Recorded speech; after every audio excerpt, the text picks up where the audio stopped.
Vamos a dar paso, fíjense amigos, porque colabora con nosotros todos los años en la Alerta OVNI, y me gusta siempre decirlo, ha sido ciclista profesional del equipo Kelme, que todos conocemos, ¿no? Pues lo tenemos cada año con nosotros, es un seguidor de Otros Mundos y su nombre es Rubén Galván. Rubén, buenas noches. Buenas noches, Javier, equipo, ¿qué tal? ¿Qué tal? Un placer, amigo.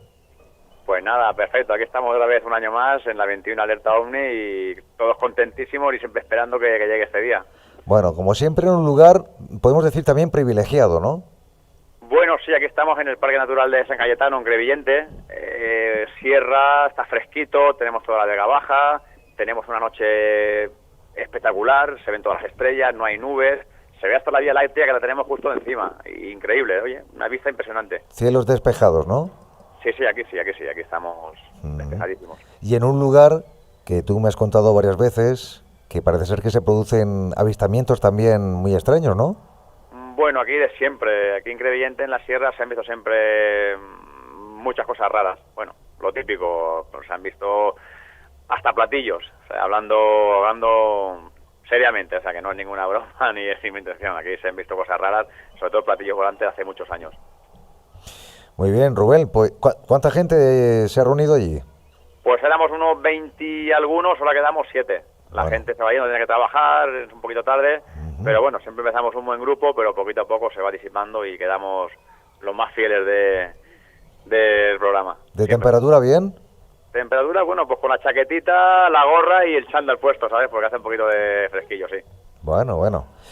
Pues nada, Rubén, vamos a seguir con más grupos y más compañeros también y comentarios de los que están aquí con nosotros en la mesa.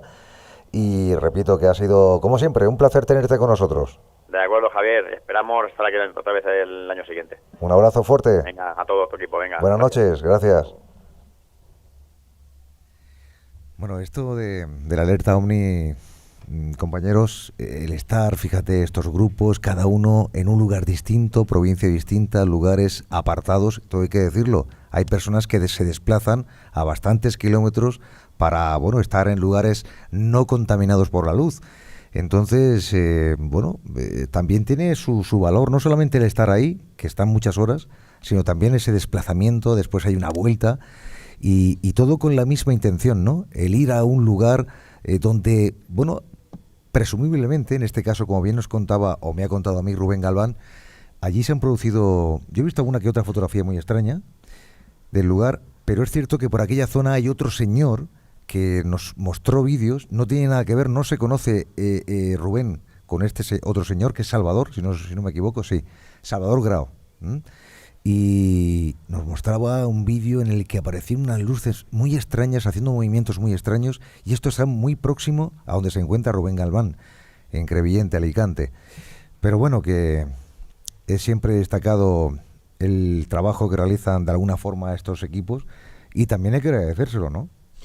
Sí, por supuesto que sí. Yo creo que los principales protagonistas de este tipo de eventos son las personas que se desplazan, también los observadores, los que se quedan mirando, digamos que a la bóveda celeste desde sus respectivas casas, que también hacen un esfuerzo, pero principalmente aquellos que se desplazan. Y fíjate, hay una reflexión que yo hice en su día, también con algunos eventos similares que organizamos nosotros en Dimensión Límite, y era que quizá lo interesante de las alertas OVNI, los protagonistas absolutos quizá no eran los ovnis, sino el factor humano que hace que haya personas que se junten una noche para ir a un lugar a intentar avistar ovnis. Yo creo que eso es lo importante. Y eso dice mucho de lo que tiene que ver con algo que sin lo cual no se entendería todo este tipo de eventos, y es la pasión. La pasión por la búsqueda, la pasión simplemente por intentar unirse unos con otros, hermanarse, aunque sea durante una noche, y hacer algo tan común, tan bonito y tan fascinante como mirar al cielo para ver qué podemos ver. Siempre se van a ver cosas, puede que no explicadas o muy probablemente explicadas, pero lo importante no es el hecho de si vamos a tener oportunidad de ver algo desconocido, que si se ve, evidentemente mucho mejor. Lo importante en este caso no es la meta, lo importante es el camino que hemos recorrido para esa meta, y lo importante es precisamente que la campana me ha dado la razón. No tengo nada. Bueno, hay una pregunta recurrente, todos los años se produce. nos preguntan, bueno, hoy lo comentaba en Radio 21, nos decían, bueno, ¿cómo es posible que mucha gente, bueno, que se pregunta cómo sabemos que los ovnis aparecen hoy, viernes 29 de julio, ya hemos pasado al día 30, pero es que no es así, no sabemos que vienen los ovnis. A lo mejor, compañeros, si bien lo sabéis, hoy estamos aquí y mañana se habla de un avistamiento en este lugar, por ejemplo, y no estábamos para contarlo ni para verlo, ¿no? Pero no es que sea una fecha donde aparecen los ovnis, es una fecha que pone el programa Otros Mundos, ¿no? Como también otros programas. Pero que no hay ninguna conexión. Ya quisiera yo tener una conexión con esos seres y decirles, oye, ¿podéis aparecer en este momento? Como hacía Les con esos llamamientos previos, Sí. ¿no? A sus medianoches especiales de Alertas OVNI, ¿no? Bueno, tenemos más grupos. Vamos, antes le voy a preguntar, ahora me comenta mi compañero Fulgen, porque no sé qué grupo me dice. Estamos hablando con Daniel, militar, con David Cuevas, periodista, bueno, lo están conociendo todos y algunos ya te conocían, yo creo que la gran mayoría. Una persona muy conocedora del fenómeno. También con Miguel Ángel Ruiz, que tiene mucho que decir, pero una persona que divulga todo lo que tiene que ver con la astronomía, con lo que se encuentra ahí fuera. Siempre relacionamos, claro, que son seres venidos de las estrellas, desde esos otros mundos, ¿no? Para una persona que divulga esta clase de asuntos, repito, de astronomía, ¿encaja el que pueda alguien venir de tan lejos? Pues, a ver, analizando todos los casos que tenemos ovnis, que hay miles y miles y miles, yo siempre digo, con que uno sea verdad, los casos ovnis, y con que uno solo sea verdad, que sea de un caso venido de otra parte de la Tierra, que sean extraterrestres, con que uno sea verdad ya es un caso que por lo tanto hay que tener verdaderamente en cuenta. Referente a lo que es la alerta OVNI, yo siempre digo que si esos seres no quieren que les veamos, hoy justamente, que estamos todos mirándose al cielo, justamente, si no quieren que les veamos, hoy sería el día idóneo para nunca dejarse ver. Pero, ¿para ti es posible que alguien pueda viajar desde allá? Por ejemplo, hemos hablado de distancias en el espacio, ¿no? Contigo en el programa. Sabemos que hay una estrella, la más cercana, que está más o menos a 4,2 años luz de nosotros. ¿Es posible que sea ese viaje tan fácil para ver ovnis cada 2x3? ¿Se ha dicho bien? Pues, mira... Digo 2x3 porque realmente hay muchos avistamientos en el mundo. Sí, pero fíjate, es que hay una cosa muy interesante, y es que normalmente nos preguntamos eso, ¿no? Es decir, ¿es posible científicamente que haya otros seres venidos de las estrellas, de otros planetas que viajen hacia acá? Y algunos dicen, no, es imposible porque según la física esto imposibilita esto y otro. Pero es muy curioso porque cuando se responde eso, se responde desde la física, la química, la lógica humana. Pero ¿quién nos dice o quién nos niega que si realmente existe la posibilidad de que desde otro planeta, no lo sé, ¿no? Pero si desde otro planeta vinieran unos seres en un vehículo particular, cosa que es impensable desde el punto de vista humano, y lo que tiene la ciencia es que va avanzando y va replicándose. Y lo que hace unas décadas era imposible, posteriormente fue improbable y hoy en día es posible, ¿no? Es decir, es curioso como siempre nos planteamos esa cuestión desde el punto de vista de la lógica humana. Pero si afirmamos o tenemos en cuenta la posibilidad de que haya también una lógica no humana, acompañando esa lógica no humana, puede haber también, lógicamente, habrá tecnología no humana y evidentemente muy superior a la humana, con todo, rompiendo todos los cánones establecidos por los humanos, con lo cual es una pura y dura especulación, pero yo lanzo la reflexión ahí, no sé qué opinaréis vosotros. A mí me encanta una reflexión, una cita. No sé si estoy saliendo, ¿me oís? Vale. Sí. A mí me encanta una cita era una historia, un naturista francés del siglo XVII que decía que las piedras no caen del cielo porque en el cielo no hay piedras, punto. Se refería al tema de los meteoritos que en aquel momento estaba, digamos, en en entredicho, ¿no? Era una cosa que había gente que había reportado caídas de meteoritos, otros decían que no, y básicamente zanjaba el asunto diciendo que en el cielo no hay piedras. Realmente, en ese sentido, lo que hay que dar siempre un poco es como la razón a lo que es el dato empírico. Si realmente tenemos esa piedra, pues esa piedra en el suelo pesa más que todos los razonamientos humanos, porque realmente ha caído, ¿no? Lo que sí que es verdad, que luego ya nos meteríamos en otros asuntos, es si la morfología del fenómeno obedece a visitas o no. Pero, lógicamente, como posible, aunque nosotros podamos pensar que si la velocidad de la luz, etcétera, etcétera, etcétera, yo creo que sí que es perfectamente posible que una raza de otro planeta nos visite. Ahora, lo que hay y es un dato de análisis muy claro, evidentemente el fenómeno es esquivo, el fenómeno se esconde, no se muestra, ¿no? Entonces, partiendo de ese punto, quizás la pregunta es más por qué ese jugar al escondite, o por qué ese no mostrarse, ¿no? De alguna manera, ¿no? Yo te cambio esa frase que has dicho, que es genial, por otra, también de un francés, en este caso poeta, que es Paul Éluard, ¿no? Y que dice mucho precisamente, y que nos tendría que hacer reflexionar realmente sobre la realidad del asunto ovni. Y esa frase es: hay otros mundos, pero están en este.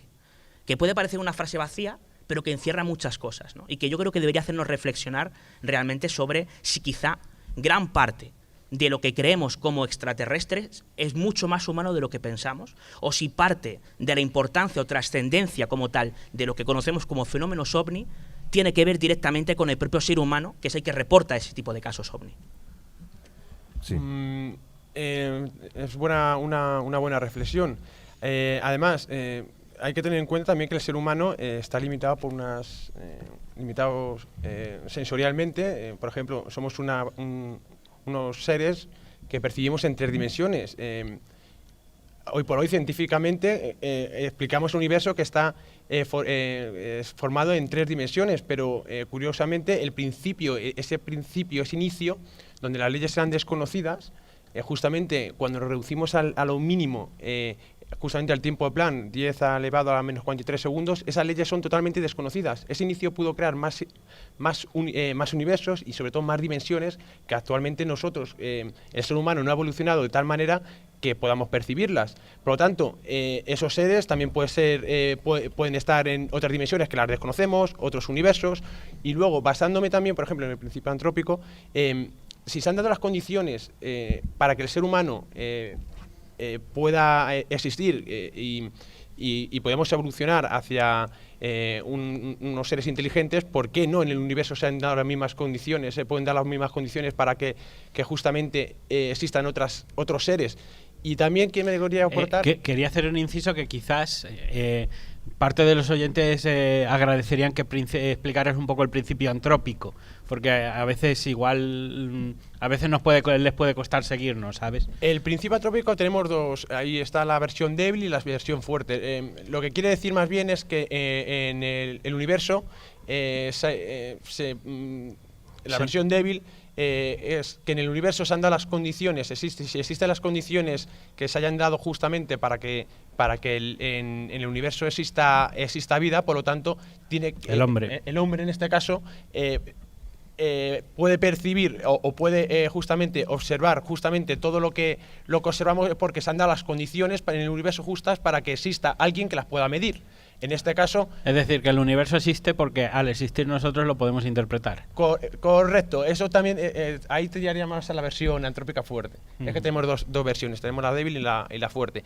Y luego también me gustaría, hay un astrobiólogo llamado Stephen Dick, que planteó, además un astrobiólogo, planteó que posiblemente el siguiente paso evolutivo de la evolución sería los posbiológicos, es decir, la inteligencia artificial. Por lo tanto, las distancias que hoy consideramos nosotros casi insalvables para el ser humano, una inteligencia artificial, esas distancias evidentemente las tendría que recorrer, pero no de una manera como el ser humano o como un ser biológico, donde justamente estamos limitados justamente por una fecha de caducidad. Es que esas distancias hace 100 años también eran consideradas como infranqueables.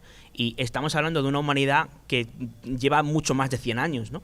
Con lo cual, ¿qué pasará de aquí a lo mejor a 500 años? No, pero yo creo que si quieres lo dejamos para otro segmento de debate, pero él ha dicho una cosa tremendamente interesante, y es el tema de los posbiológicos, que yo creo que es un tema que casi nunca se toca en ufología, y realmente por lo que es la experiencia propia del ser humano en la Tierra, vemos que si alguien ha de conquistar el espacio, no habrían de ser los seres digamos humanos, los seres biológicos, sino las máquinas. Pero si queréis lo dejamos para más adelante. Sí, porque ahora te doy paso, Luis, pues vamos a dar ahora paso, valga la redundancia, a otro grupo. Nos vamos a Menorca, allí está el grupo Gipame.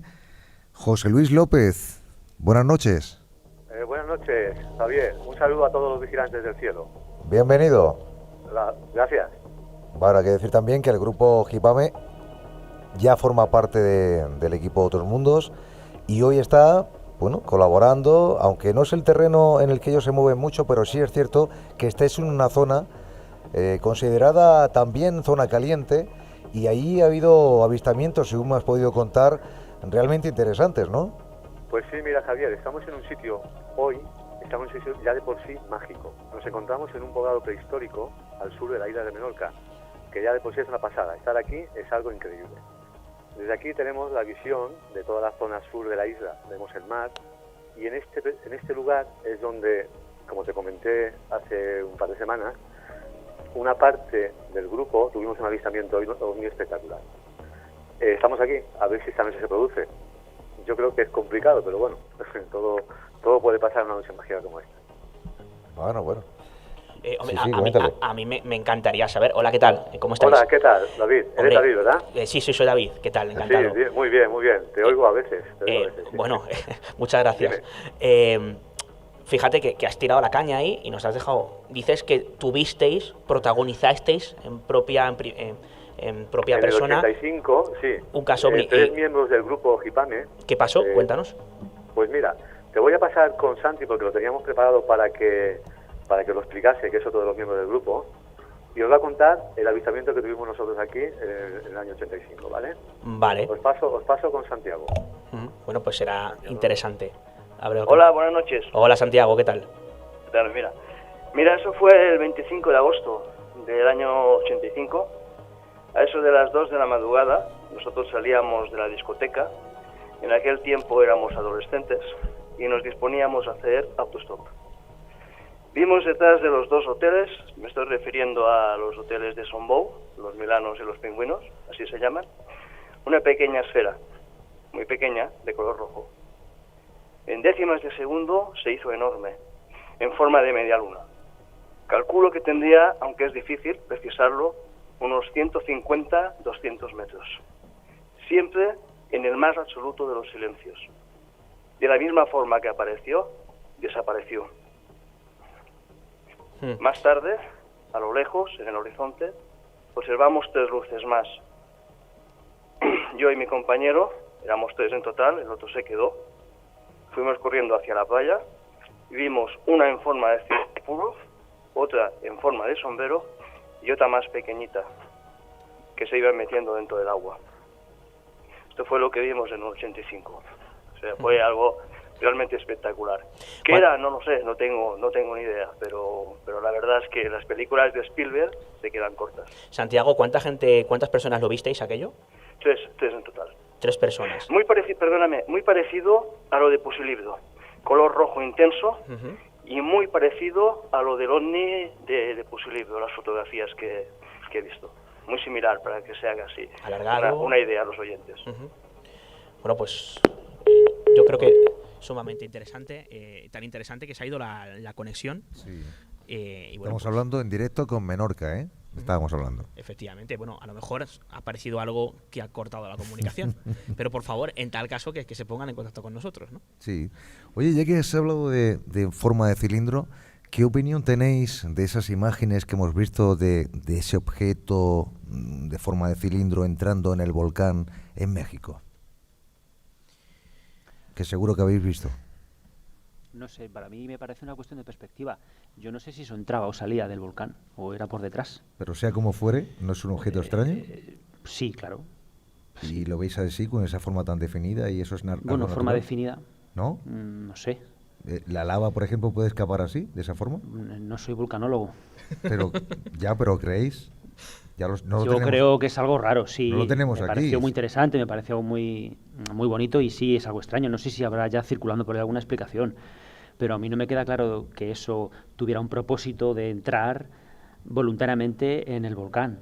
No lo sé, no tengo ni idea. Eso es una cosa que cayó o en el volcán o por detrás.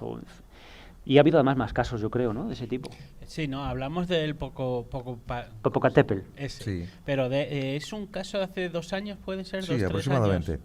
Sí, es que se habló, bueno, no sé, pero se habló de eso, de lo que apunta Dani, de la perspectiva de un objeto que aparentemente caía. Claro, que caiga o que salga parece que puede ser un detalle nimio, pero realmente tiene una importancia grandísima, ¿no? Porque que caiga es bastante más normal a que salga de allí, ¿no? Entonces, en ese sentido, no sé un poco luego también en qué quedó la explicación y tal, ¿no?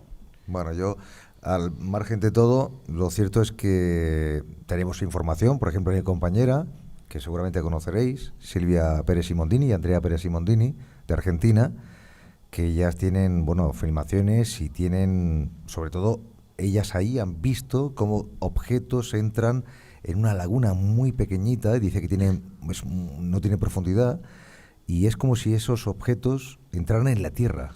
Sí, yo particularmente he recogido varios casos. En Dossier de lo Insólito expongo varios de ellos, ¿no? De avistamientos de objetos que entraban y salían del agua. Concretamente en pantanos y en lagos. He recogido varios en la provincia de Guadalajara, en ese sentido, ¿no? O de objetos que hacían maniobras, siempre, según las palabras del testigo, harto imposibles, pero que solían siempre ir hacia la zona de los pantanos. Es decir, es lo que en ufología se conoce como OSNIs, objetos submarinos no identificados, ¿no? Yo he recogido varios de ellos, son realmente curiosos, porque incluso recuerdo el caso de Visitación Notario en Sacedón, que nos contaba cómo iba a una urbanización de Las Brisas, finales de los años 60, junto a su marido, y se encuentran como una especie de esfera que sale del agua. Ellos ven cómo pasa delante de ellos, vuelve a dar una vuelta y vuelve a introducirse de nuevo en el agua. Vuelve a salir de nuevo y empieza a sobrevolar, haciendo una suerte de zumbido encima del agua. E incluso quiero recordar que nos explicaban a mi compañero Juanjo Sánchez Orea y a mí, cuando recogimos aquel caso, precisamente en casa de visitación, cómo veía la silueta de aquella esfera pues sobre el agua. Y veía cómo iba no solamente entraba y salía del agua, sino que iba de una parte a otra de la orilla de lo que era el embalse, ¿no? Con lo cual, casos hay, insisto, no hay que irse a Argentina. Tenemos casos en Guadalajara, que lo tenemos aquí a unos aproximadamente 70-80 kilómetros. Y estoy seguro de que, incluso hay más cerca, en el pantano del Atazar, también tenemos varios casos de luces que entran y salen del agua. Y seguro que muy probablemente haya quien haya visto algo extraño muy cerquita. También hay un pantano muy famoso aquí en San Martín de Valdeiglesias, ¿no? Corregidme si me equivoco. Es decir, son muy frecuentes los casos, sobre todo son también habituales en zonas costeras. Podríamos preguntar a José Antonio Caravaca, por ejemplo, sobre casos de OSNIs en Cádiz. Bueno, nos podríamos hartar, así como a Moisés Garrido o a Claudia, ¿no? De casos precisamente en lo que es la parte del Mediterráneo, toda la zona de Alicante. Incluso ni que decir tiene si preguntásemos a Salvador Freixedo sobre lo que se ha avistado en las costas gallegas, ¿no? Y no nos referimos precisamente a barcos sospechosos, sino a cosas que entran, salen del agua sin aparente explicación, pero que están ahí. Y que, insisto, no hay que irse no hay que dar un salto de charco, sino que lo tenemos precisamente en esta península ibérica. Pues permíteme decirte que no hace falta irse tanto, aunque sea cerquita, sino que aquí mismo, donde estamos, en San Martín de Valdeiglesias, es una zona también considerada caliente, y que tenemos a un compañero, que es Luis Miguel Esteban, que ha recopilado información de casos acontecidos aquí en la zona. Luis Miguel, buenas noches. Sí, buenas noches. ¿Se escucha bien? Ahora sí. Sí, pues sí, la verdad es que estamos en un punto. Bueno, primero daros las gracias a todos por vuestra intervención y, como hemos dicho esta mañana, también en esa promo, por haber elegido San Martín y nuestra zona para hablar precisamente del fenómeno ufológico. Y la verdad es que sí, es que hemos, varias personas que hemos investigado esta zona hemos llegado a la conclusión de que hay muchos más casos de los que nos pensábamos. Y personalmente, bueno, yo he podido hablar con muchísimas personas que han tenido encuentros con fenómenos muy curiosos, con esferas, con platillos, incluso con naves rectangulares, una cosa súper curiosa y súper extraña, ¿no?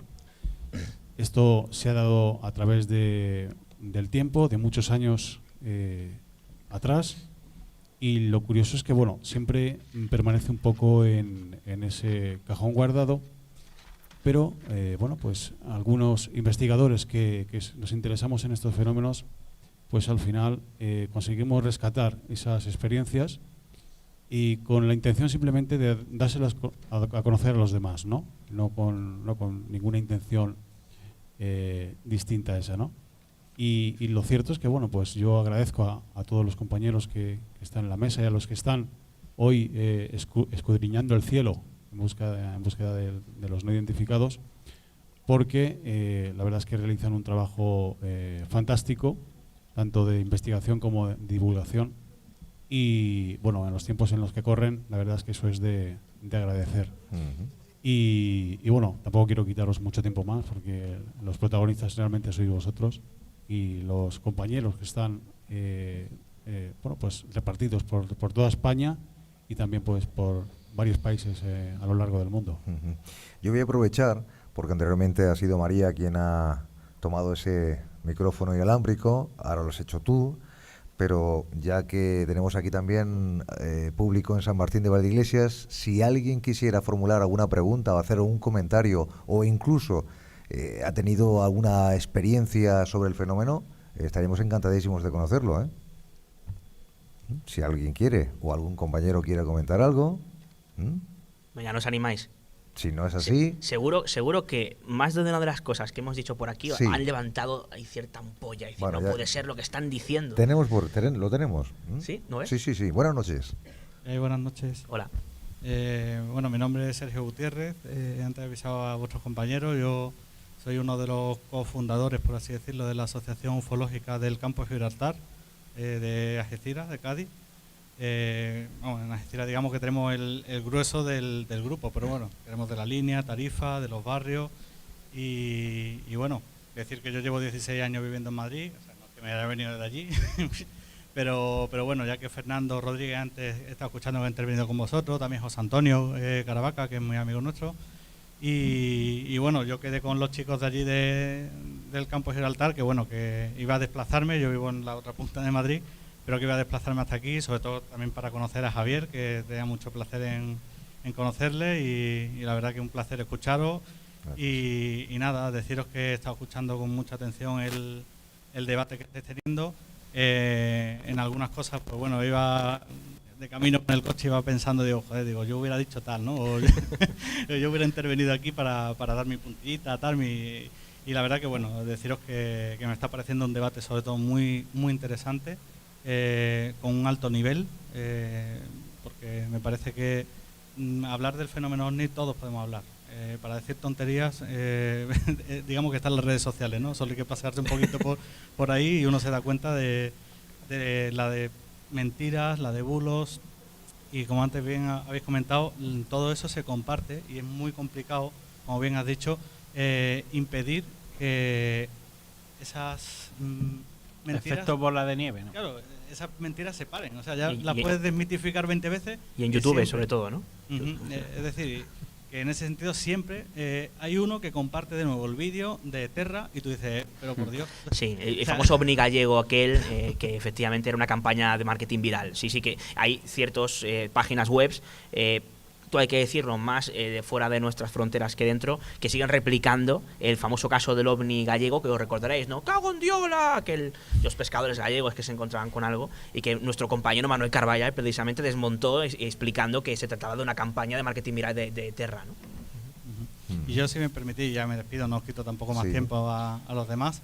Antes, en el debate que estabais comentando de los viajes, si era posible, preguntar a Javier, si es posible que una inteligencia o un ser de otro universo, ¿no? De otra parte, pueda venirse hasta donde estamos nosotros.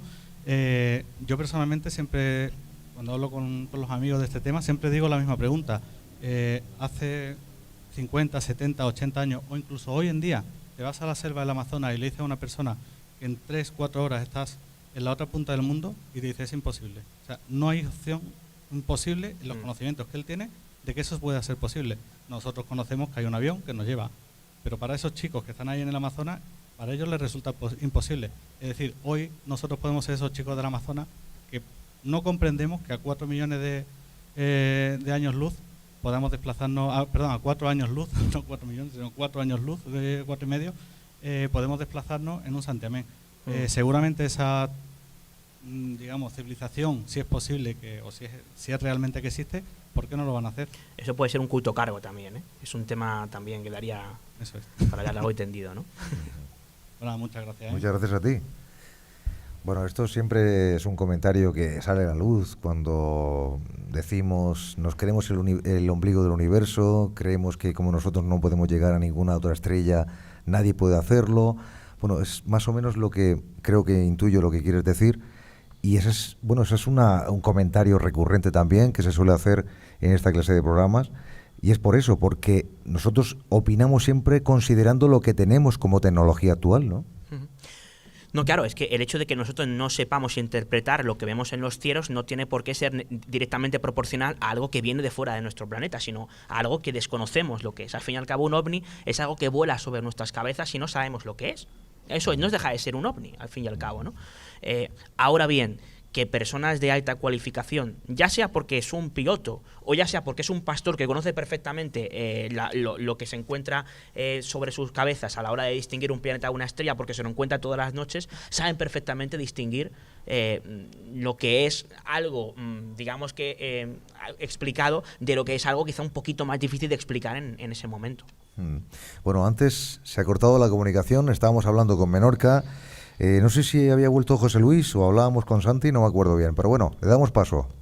Adelante. Hola, Javier. Soy Sí. José Luis. Sí, adelante, José Luis. Sí, mira, que se cortó porque nos hemos quedado sin batería. Ajá. Pero bueno, lo que te comentaba Santi, que el avistamiento que tuvimos aquí fue espectacular.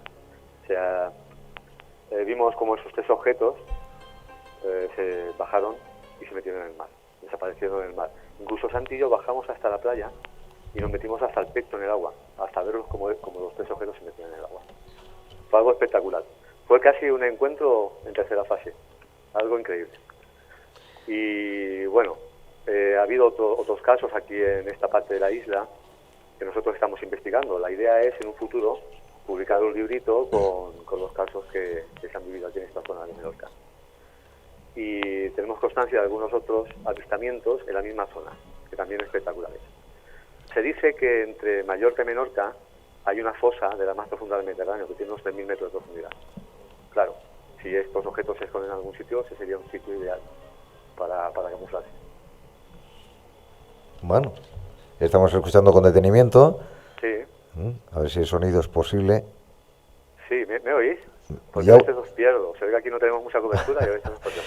Bueno, esto parece un juego, ¿eh?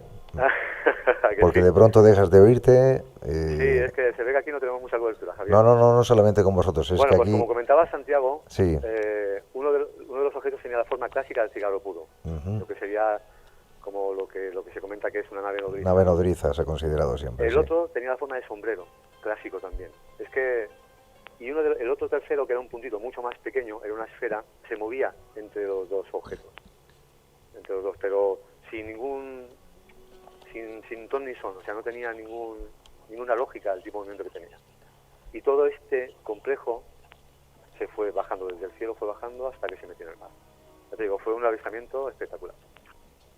Bueno, pues ojalá que volváis a ver si vivir tenemos suerte, una experiencia de pero ese es complicado, tipo. ¿eh? ¿No? Claro. Otras veces hemos estado mirando el cielo, hemos mirado, hemos buscado, pero ¿qué va? Eso se ve que se produce cuando se produce y bueno, Estupendo. algo increíble. Muy bien, José Luis. Pues tanto para ti como para el resto del equipo, nada. un abrazo muy grande y gracias. Un abrazo muy grande a todos vosotros y a ver si hay suerte esta noche y algún grupo tiene algún avistamiento espectacular. Estupendo. Un Gracias. saludo y un abrazo a todos de parte del equipo Gipamed aquí de Menorca. Estamos en contacto, Javier. Claro que sí. Saludos de parte de todo el equipo. Buenas noches. Buenas noches. Con que sea no espectacular también nos conformamos, ¿no? Hay un avistamiento ya. Bueno. ¿Es posible ahora? Bueno, siguen los compañeros haciendo todo lo posible. Repito que y pedimos disculpas y que nos entiendan quienes nos escuchan que es complicado llevar a cabo un programa en la calle. En este caso, bueno, pues tanto Fulgen Solano como Luis Miguel Esteban haciendo pues lo imposible. Recuerden que estamos en nuestra 21ª Alerta OVNI. Estamos patrocinados por LNDA Radio y bueno, vamos a ver si el sonido pues al final se hace complicado. Pero esta clase de avistamientos, David o compañeros, el resto, es verdad que cuando uno vive esta clase de episodios es complicado. Primeramente, encajar todo esto y después, como decíamos antes, de vivir un shock, ¿no? Es decir, recibimos un shock por parte de algo que estamos viendo ahí que después nadie nos va a creer y esto es siempre muy complejo encajarlo, ¿no? Sí, yo iría aún más lejos, porque ellos han descrito lo que es un encuentro de primer tipo, ¿no? Es decir, una serie de luces que ven con cierta lejanía, que hacen una serie de movimientos que ellos no pueden explicar. En este caso son muy interesantes porque aquello, según siempre su testimonio, se mete en todo el agua. Pero es que hay casos, yo he recogido montones de ellos, por ejemplo, de encuentros con ovnis en plena carretera. Gente que está conduciendo y se encuentra con algo. Y no hablamos solamente de luces lejanas, sino de luces lejanas que se acercan y que se ponen encima del coche. Y a veces no son luces, a veces son incluso, según los testigos, naves triangulares. Y hay ocasiones incluso en los que esos encuentros pueden provocar daños serios. Hace poco, por ejemplo, por hablar también de algo de casuística, ¿no? Que quizás lo que a mí más me gusta, ¿no? Recoger ese tipo de experiencias, tal y como decía antes el compañero, ¿no? Hace poco recogía junto a mi compañera Lourdes Gómez el caso de José Antonio Blanco Arrojo, que a finales de los 80, este señor era un camionero en Marchagaz, muy cerquita de la famosa comarca cacereña de las Urdes. Se encontraba con un objeto que ahí definía como un cerillo volador. Un objeto que brillaba sobre una de sus puntas, la otra, digamos, no tenía ese brillo, y aquello que puede parecer, por la descripción que hago, pues algún tipo de elemento estelar explicable, aquello se le planta encima del camión. Pero no solamente se le planta encima del camión, sino que en una de las ocasiones aquello eleva el camión. Y este señor cuenta cómo pierde la noción del tiempo cuando es consciente de que su camión está, digamos que elevado, no está tocando el suelo. De hecho, además tuve ocasión, mira, Daniel estaba presente cuando entrevistamos a José Antonio, ¿no?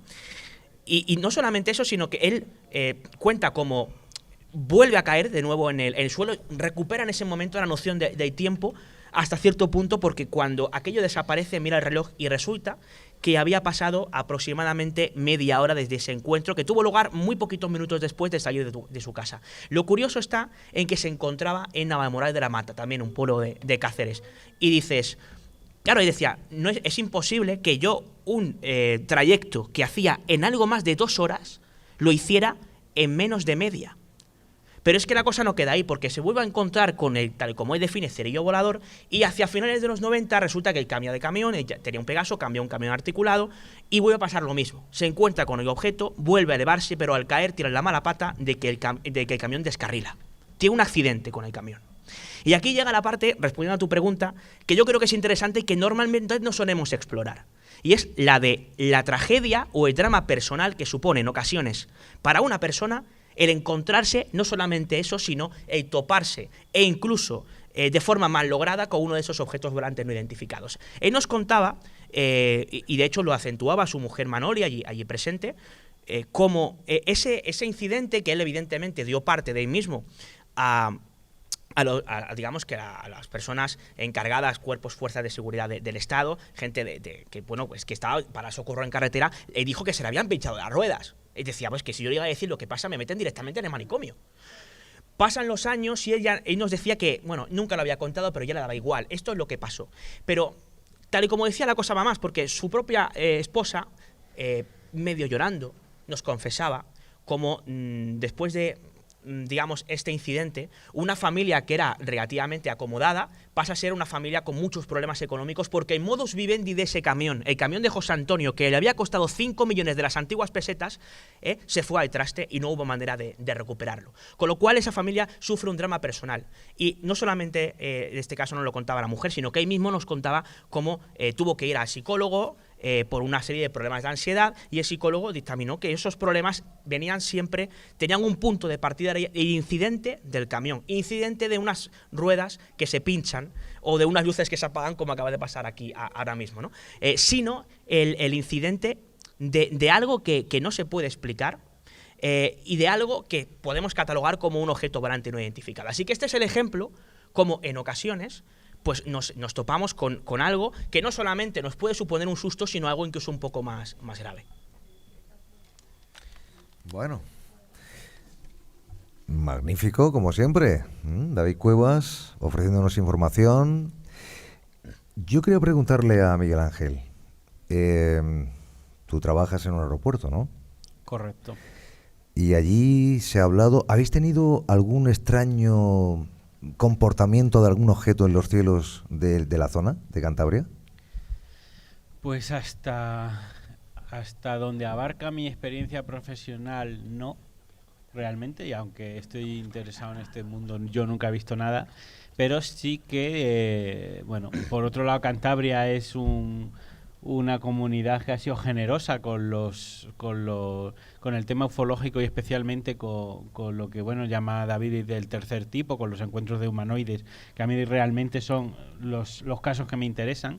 Pero a nivel aeronáutico, me parece que te estoy hablando de los 70, no te sé decir ahora fecha, sí que tuvimos, me parece que era el vuelo 502 desde Bilbao a Santander, que es un trayecto que son casi unos 100 kilómetros en coche, que un avión pues los hacen en escaso 20 minutos, y es muy conocido allí el caso de un avión donde saliendo de Bilbao, me parece que venía como desviado a Santander por niebla, él de pronto entra en una extraña nube y cuando sale de la nube realmente le falta tiempo, porque ese es un de hecho, bueno, yo lo he hablado con gente del aeropuerto, quiero decir, y gente pues profesionales acreditados, dignos de crédito, gente que por otro lado para nada está interesada en el fenómeno OVNI, me dijo que efectivamente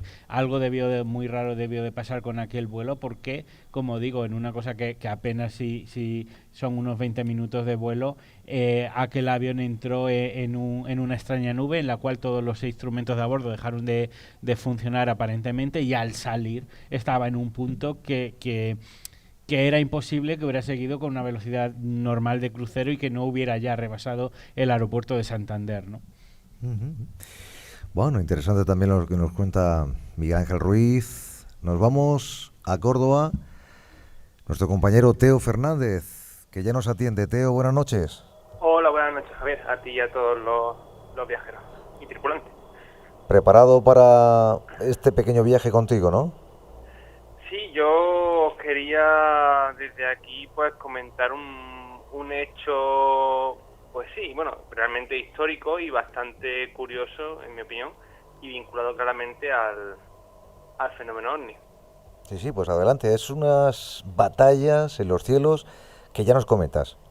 Sí, como hemos comentado tú y yo, aunque evidentemente nadie más no ha oído, pues hay muchos episodios desde hace siglos vinculados al fenómeno OVNI. Es decir, no es como mucha gente piensa una fenomenología, para la redundancia, moderna o contemporánea, sino que de toda la historia, en fin, no vamos a entrar ahora en relieves mesopotámicos, egipcios, etcétera, o en obras como precisamente creo que se comentó durante este curso en algún programa, obras como el famoso Cristo de un monasterio de Kosovo, que por cierto voy a publicar en el grupo ahora mismo de viajeros de la nave del misterio Otro Mundo en Facebook, sí, imágenes sobre lo que voy a comentar, y de paso una precisamente de esta crucifixión, por si alguien no se acuerda, en la famosa crucifixión en la que aparecen pues lo que prácticamente es una pintura medieval, y prácticamente aparecen lo que podrían ser o podríamos hoy en día interpretar como dos naves espaciales con piloto y todo. En fin, esto realmente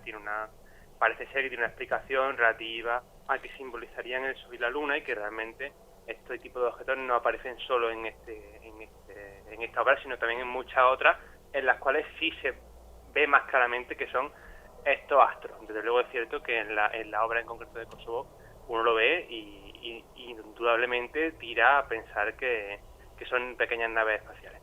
Como digo, he puesto este ejemplo como tantos otros que podríamos poner, que muchos de ellos se pusieron, si no recuerdo mal, en otro programa de este curso. Pero a los que yo me quiero referir, o en los que yo me quiero centrar, mejor dicho, son las otras dos imágenes que he adjuntado, que son, como tú has mencionado, las llamadas batallas en el cielo de Nuremberg y Basilea. Ambas tuvieron lugar en el siglo XVI.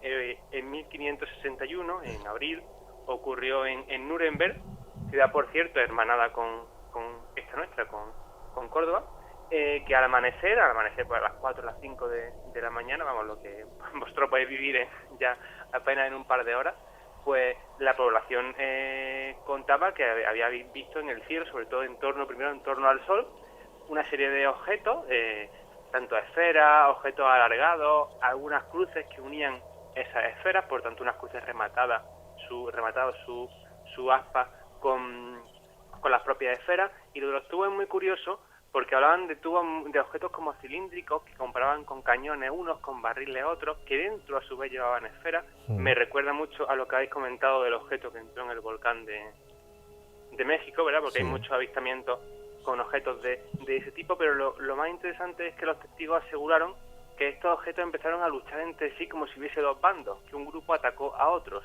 y que empezaron incluso a dispararse esferas entre ellos, que estuvieron así, contaban los testigos y cuentan las crónicas, como una hora, y que llegó un momento en el cual muchos de ellos desaparecieron porque cayeron al suelo, como si estuviesen derrotados de alguna forma. Al caer en la misma humareda o polvareda que levantaron, desaparecieron, y añadían además que apareció, y quien vea la imagen, o bien porque, como he dicho, la he puesto en Facebook, o bien porque busque simplemente batalla en el cielo Nuremberg, le va a salir muy fácilmente en internet, se remató toda la escena al acabar esta batalla, o lo que fuese, con una especie de flecha negra que apuntaba, decían, hacia el este en la ilustración que se hizo en la época, apunta hacia la izquierda, y que bueno, se ha interpretado de muchas formas, de otro tipo de nave, otra forma de algún tipo de satélite incluso muy avanzado para la época, incluso algún tipo de puerta interdimensional, que por eso con ella se rematase todo este episodio. La cuestión es que se conoce porque después de ocurrir aparece mencionado en la Gaceta de Nuremberg, o sea, en el periódico de la época, y se interpretó entonces como algo relacionado, por supuesto, como no se tenía otra explicación, como algo relacionado con la divinidad. Si alguien estaba viendo la ilustración, pues bueno, realmente la ilustración no hace más que reflejar, porque probablemente el dibujante no lo vivió, no hace más que reflejar lo que los testigos le habían contado, pero no deja de ser por eso curiosísimo y muy muy cercano totalmente, y sobre todo lo de los cilindros, a lo que hoy consideramos como. Pero no queda ahí la cosa, porque 5 años después, en 1566, en la ciudad de Basilea, ya en Suiza, ocurrió algo muy muy parecido, y de hecho es la siguiente imagen que he puesto, y que también se puede ver simplemente buscando Batalla en el cielo Basilea en internet, se busca y se encuentra muy fácil. Y en este caso se centró más en una visión relativa a cuerpos esféricos, a esferas negras sobre todo, pero que también tendieron a combatir entre ellas y terminaron desapareciendo, parece ser que acercándose todas ellas al Sol. En este caso se conoce por una especie de octavilla que se hizo sobre la misma, y la verdad es que bueno, es curioso el paralelo en tan poquitos años de diferencia, y realmente sin haber una distancia excesiva hombre, hay kilómetros, pero no estamos hablando de continentes distintos ni nada así, entre ambas ciudades. Quedaron ambos sucesos bastante en el olvido, hasta que a mitad del siglo XX fue precisamente gracias a Jung, al famoso Carl Jung, que con la obra Un mito moderno de cosas que se ven en el cielo, repescó estos dos episodios y hizo referencia a ambos, y digamos que lo hizo renacer para nuestra cultura ya contemporánea. Vamos, incluso yo creo que para los más, digamos, escépticos, los dos episodios son bastante ilustrativos, y siempre ha habido la explicación que cuando ha querido dar una, digamos, una interpretación muy, muy heterodoxa desde un punto de vista científico, iba a decir racional, pero racional me hace gracia que usemos esa palabra porque realmente un ovni, como venía diciendo antes, un ovni es lo más racional del mundo, ¿no? Algo simplemente que no sabemos lo que es. Y incluso aunque sea extraterrestre, también sigue siendo racional. Por tanto, decir que la ciencia heterodoxa busca una explicación racional no es correcto. En todo caso, una explicación academicista, si lo queremos llamar así, siempre ha tendido a decir que son efectos ópticos provocados por determinados efectos precisamente meteorológicos, los famosos halos y cosas por el estilo, que claro, al pasar de boca a boca y luego ser representados por el dibujante, pues podrían exagerarse bastante. Sea así o no, la verdad es que yo creo que son, y por eso los quería recordar hoy, sin duda dos de los episodios OVNI de los cuales tenemos testimonio, en este caso gráfico, más famosos de toda la historia. Sí, hola, ¿qué tal? ¿Cómo estás? Buenas. Mira, comentabas que para los escépticos serán casos bastante difíciles de dar una explicación, ¿no? Yo creo que para los escépticos son casos bastante explicables. Es decir, esto que has comentado está ya muy explicado. Es decir, lo de la pintura que comentas, hay un estudio de Diego Cougy que es súper interesante, muy exhaustivo, en el que explica de forma pormenorizada la interpretación actual y la interpretación que el pintor quiso dar en ese momento. Es decir, eso por un lado. Y por otro, en cuanto a lo de las batallas en el cielo, tú lo has dicho muy bien, aparece bastante documentado en Internet. Pero hay que tener mucho cuidado con lo que aparece en Internet, porque normalmente los datos como tal no son especialmente fiables. E insisto, hay que pensar no en la interpretación actual que le damos a lo que estamos viendo, sino en la interpretación que quería dar el pintor, que al fin y al cabo es el autor de la obra. Y eso parece que a veces yo creo que nos lo saltamos. No sé, Miguel Ángel Ruiz, me parece que en esta línea puedes aportar algo también, ¿no? Claro, es que hay una cosa que se suele a veces hacer en el mundo del misterio y que es un error metodológico, ¿no? Porque además, ahora comentaré otra cosa, pero en la intervención que has hecho estabas hablando de como que era incorrecto dar una explicación racional, pero decías luego hablar de un enfoque academicista, ¿no? En ese sentido, por ejemplo, lo que se suele hacer en el mundo del misterio es una reinterpretación moderna de cosas del pasado, pero eso es un error metodológico en el sentido, por ejemplo, Antonio Piñero lo explicaba muy bien también con una formidable conferencia que dio en las jornadas del ojo crítico sobre ovnis en la Biblia, donde hizo un repaso sobre todo, ¿no? En el que él decía que prácticamente todos los ovnis que existían en la Biblia realmente eran producto de la cultura judía y que tenían significados judíos, porque en ese sentido, por ejemplo, el Nuevo Testamento era un texto, vamos a llamar, lo que llaman en sociología un texto interesado, ¿no? Que tiene un cierto afán propagandístico y que es solamente desde la reinterpretación ufológica que le damos ese otro contexto. Y luego me ha llamado mucho también la atención cuando hablas del enfoque academicista de la ufología. Te diré que tal cosa prácticamente no existe. Ojalá y lo hubiera. Ojalá lo hubiera. Y te voy a decir un motivo que es primordial. Y es que es, por ejemplo, la etiqueta OVNI, bueno, del inglés UFO, Unidentified Flying Object, que viene a significar objeto volante no identificado, en el cual si tú, como no identificado, quieres decir algo que no eres capaz de identificar, no se puede construir ningún conocimiento científico desde la no identificación. Eso es metodológicamente falso. En todo caso, tendríamos que hablar no identificables.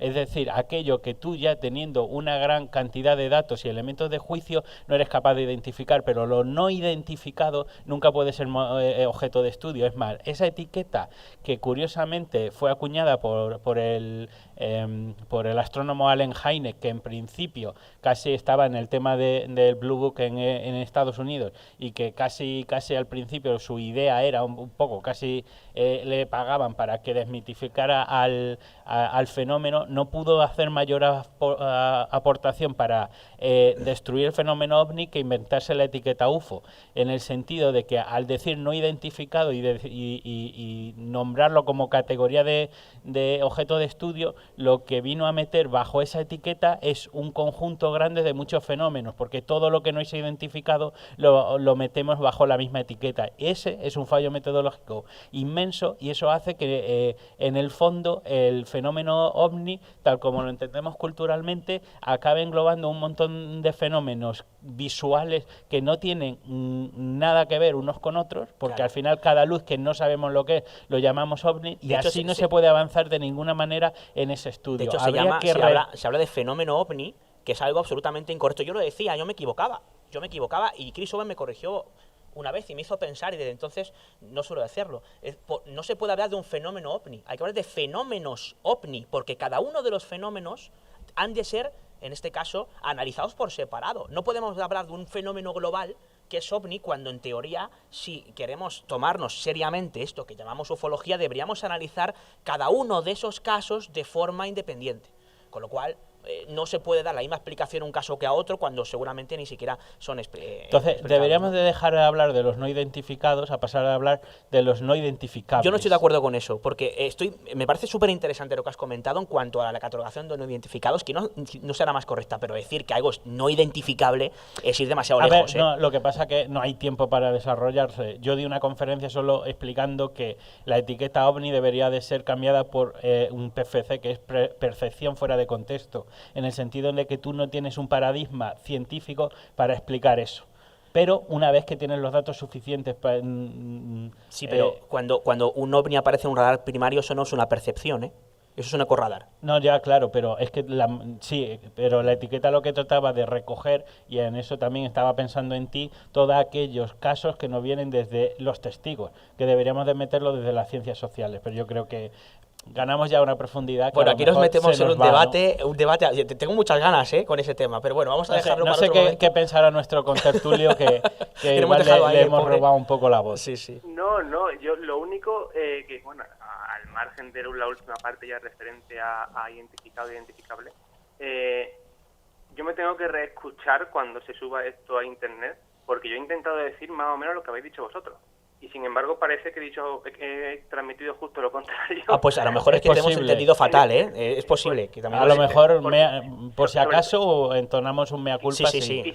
Quizás yo he entrevistado un poco con la reflexión que he hecho, o sea, un poco transversal sobre el término racional, y quizá ahí es donde he enredado. Pero, por ejemplo, sin meternos en eso, en lo referente a la pintura, alguno de los dos ha mencionado la pintura, imagino que se refería a la que he comentado de Kosovo, y creo que he dicho, a lo mejor se me ha pasado, que efectivamente están totalmente explicados en una simbología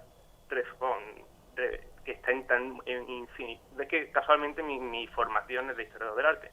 Entonces no sé cuántos cuadros he visto en mi vida en los cuales Jesucristo tiene a ambos lados el sol y la luna.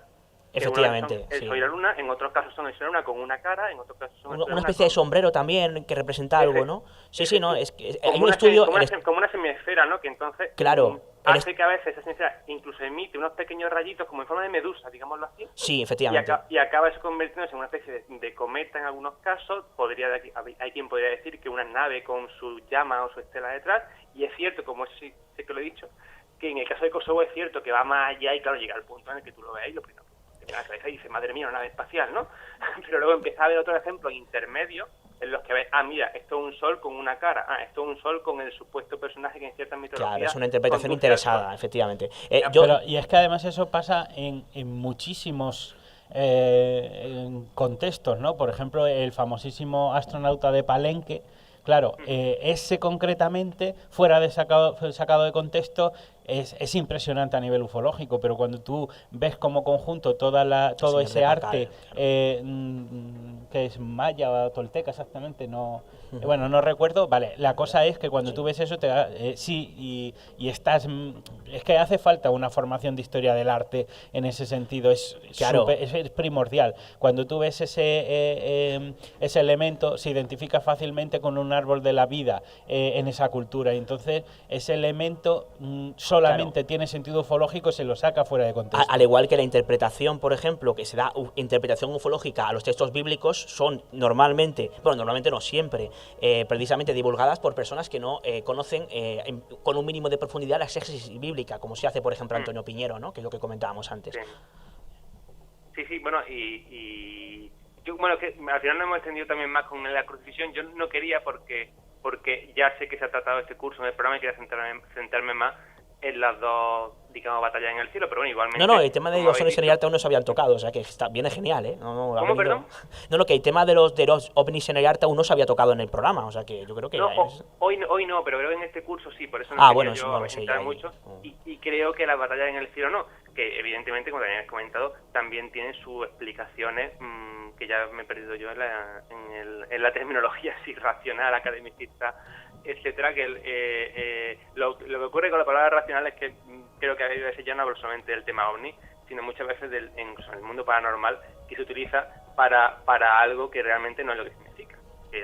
A fin de cuentas, pues habéis entendido también sobre eso. Entonces, pues, Yo, sobre el tema de los ovnis en el arte, insisto, yo recomiendo, hay una gran parte del estudio de Diego Kojic traducido al español en el números creo que 71 y 72 del Ojo Crítico, si mal no recuerdo, o sea, están en PDF, se pueden conseguir fácilmente, y ahí, insisto, hay gran parte de los cuadros, uno de ellos quiero recordar que es el que has comentado, que está perfectamente explicado y un estudio portentoso y muy amplio precisamente sobre esto, y que creo que, no voy a decir que todas las personas que crean realmente que hay ovnis en el arte, digamos que lo tomen como si fuera una especie de texto bíblico, nunca mejor dicho, pero sí que cuando menos le echen un vistazo, aunque sea solamente para contrastar, porque en ocasiones nos quedamos solamente con una visión, pero desconocemos una segunda y a veces es que ni siquiera la queremos conocer. Y yo creo que ha de ser honesto, no solamente en el investigador o en el divulgador, sino en el aficionado, e intentar contrastar todo aquello que se encuentre y que le fascina de alguna manera. Y además con Internet lo tiene realmente fácil. Sí, el tema del Sol y la Luna es muy recurrente en las visiones y bueno, y hay muchísimas obras más que tienen a uno de los dos. Es cierto que si no lo conoces, bueno, yo comprendo que mucha gente lo vea y diga, madre mía, pero eso qué es, una nave espacial, ¿no? Como Claro, pero por una interpretación previa, fíjate, es curioso, nadie caería en... Si tú estás, por ejemplo, imagínate, tenemos el libro de historia del arte en bachiller, ¿no? Que yo creo que muchos de los que estamos aquí pues hemos estudiado historia del arte en el instituto. Y vemos ese cuadro. Si nadie nos ha dicho previamente que eso es una nave espacial, no se nos ocurre pensarlo, a no ser que tengamos una imaginación desbordante. Es cuando alguien nos dice lo que tenemos que ver, cuando finalmente lo vemos. Es lo que pasa con el fenómeno de las psicofonías. Cualquier experimento que se haga a ese respecto, si tú pones una voz más o menos clara de algo, te aseguro que de 10 personas que se lo pones sin decirle previamente lo que supuestamente dice la voz, no aciertan ni una. Doy fe, yo he hecho ese experimento en público. No, yo lo he hecho varias veces, incluso en radio. Es decir, es curiosísimo, incluso los investigadores en psicofonías lo reconocen, ¿no? Y, joder, algo falla. Es decir, cuando resulta que hay varias personas que escuchan la misma grabación y resulta que nadie coincide, pues esto es aplicable. Si alguien ve esos cuadros de presuntos ovnis en el arte y no se les especifica previamente que lo que tienen que ver son naves intergalácticas, nadie va a ver naves intergalácticas, simplemente va a ver la interpretación que quiso dar su autor, si es que lo pone a pie de foto en el cuadro de turno, ¿no? En el libro que leamos. Si no me equivoco, el libro, yo no lo he leído, pero el libro Un mito moderno de cosas que se ven en el cielo de Jung, precisamente va por ahí, por la interpretación que nosotros desde una necesidad actual hacemos del, bueno, lo que vosotros habéis ya también hemos entrado en esta discusión, ¿no? Sí. El fenómeno ovni en general o los fenómenos ovni. Es un libro interesantísimo que yo creo que pero todos deberían es leer, un pero libro- tampoco es definitivo. Yo sí lo he leído, pero es un libro del año 58 y estamos hablando también de Jung, que era, bueno, pues un psicólogo que luego, por ejemplo, estaba también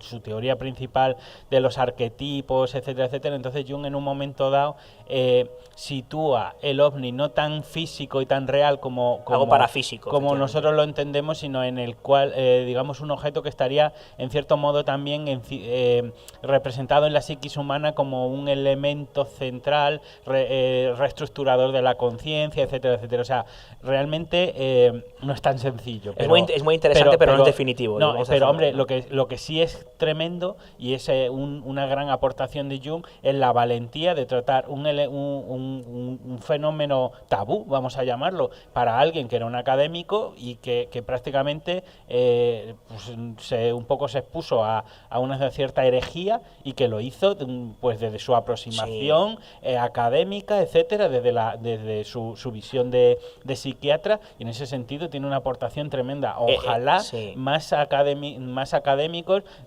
salieran un poco de sus no sé, de sus jaulas en ese sentido, ¿no? Yo creo que Carl Gustav Jung es a la psicología lo que Jacques Vallée fue a la ufología. que fue un auténtico hereje, cuando la gente pensaba de forma inequívoca que nos enfrentamos ante extraterrestres, y dijo, oye, a lo mejor resulta que tiene algo que ver con la mitología, ¿no?, celta, y le dio un giro radical, ¿no?, y lo hizo posteriormente con otras teorías, ¿no? O sea, antes le citaba precisamente, ¿no?, Salvador Freixedo a Jacques Vallée, que es otro de los grandes. Yo tuve la ocasión también de entrevistarle, la entrevista está publicada en el libro, en el dossier de lo insólito, y es realmente fascinante lo que consiguió un Jacques Vallée, que me recuerda mucho, por lo que estaba diciendo Miguel Ángel, precisamente a Jung, ¿no? Me parece que, Daniel, no sé, querías decir algo, ¿no? Llevo un rato callado porque yo de esto no es que entienda mucho, pero voy a hacer un poquito de abogado del diablo. Yo es que he visto cuadros en los que aparecen unos objetos que es que ofrecen a mí, como espectador, como persona aficionada, ofrecen duda. No sé si recordáis este cuadro en el que aparece la bola de metal con antenas, que es que parece un Sputnik, ese que aparecen los dos protagonistas del cuadro como tocándolo. Sí, pero Yo entiendo que hay un simbolismo detrás, pero jolines, ¿eh? Vale, pero tú piensas que nosotros tenemos... Estamos pensando modernamente, claro. Claro, estamos pensando modernamente... Sputnik ya la has leído previamente antes de sacar tú la conclusión. Bueno, eso por un lado, pero piensa... No, en ese caso no. Pero piensa que estamos viendo el cuadro casi como si fuera una fotografía moderna, en el sentido de que parece una instantánea, de que en ese momento, al pasar por allí, había ese objeto y de alguna manera quedó registrado. Esa es, digamos, una visión muy moderna, muy fotográfica. Estoy de acuerdo. Pero considera el cuadro no como una representación viva de la realidad, sino como... La representación subjetiva del autor. No, pero además el contexto socioeconómico, considéralo socio-religioso, un encargo de un obispo, de alguien que hace un cuadro que sirve a un propósito. Muchas veces era toda esa imaginería religiosa, pues tenía que estar de alguna manera aprobada por la Iglesia, tenía que no ser incómoda, etcétera, etcétera, y que hay una intencionalidad en la pintura, que en ese sentido es mucho más fruto de una elaboración humana, que es lógicamente la fotografía. Entonces, en un cuadro, al ser un producto acabado, todo tiene un simbolismo, todo tiene un porqué. ¿Por qué eso está ahí? Yo creo que sin ofrecer respuestas definitivas, yo creo que esa es una aproximación más correcta para enfrentarse a interpretar una pintura. Yo estoy de acuerdo contigo, seguramente es eso. Lo que pasa es que, incluso en ese cuadro que te digo, es que hay unos detalles en esa esfera porque a mí me parece de metal, que es que si fuera un simbolismo, o si hubiera que dar una interpretación más sencilla como la que dais, me parece... A mí me ofrece dudas. No es que no crea en la explicación sencilla en este caso, pero a mí es que hay 2 o 3 cuadros que me han dejado fascinados. Y yo ya sé que la explicación está dada y que no tiene nada que ver con objetos extraños venidos de otro sitio ni con viajes en el tiempo. Hay otro cuadro en la que aparece una especie de estrella hueca en la que hay un señor dentro metido conduciéndolo. Sí, pero eso está explicado, efectivamente. Sí, no es una nave, claro. Es él que estamos comentando. Sí, ¿no? claro, sí, vale. Es que es normal que haya personas que les ofrezcan dudas. Sí, pero yo a ver, también, nadie dice que no haya paralelismo alguno, pero es que cuando tú entiendes la interpretación que da el autor es cuando dices, anda, ahora sí que tiene más sentido. No tanto como un ovni. Sí. Quiero decir... Pero cuando habláis de interpretación del autor, si el autor es de hace siglos, ¿cómo lo sabemos? ¿Está él para contarlo aquí? Porque hay un patrón en los cuadros pintados en ese siglo. Eso que lo diga mejor el historiador del arte, ¿no? Porque entiendo que todo ese estudio tiene un porqué en su contexto, pero quizás vamos a darle a él la palabra, ¿no? Bueno, es que depende del caso concreto, es decir, en el que hemos mencionado, que además creo que a lo que te refería ahora último con lo de dentro de la estrella, que son la luna y el sol.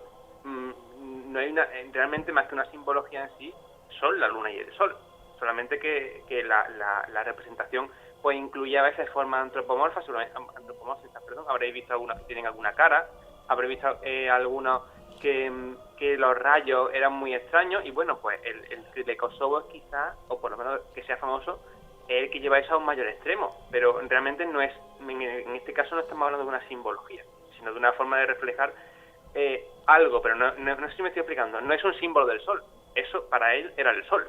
Lo que pasa es que bueno, lo dibuja con iconografía que para nosotros no es normal a día de hoy, pero no es que simbolice una cosa más allá, como han comentado los otros dos compañeros.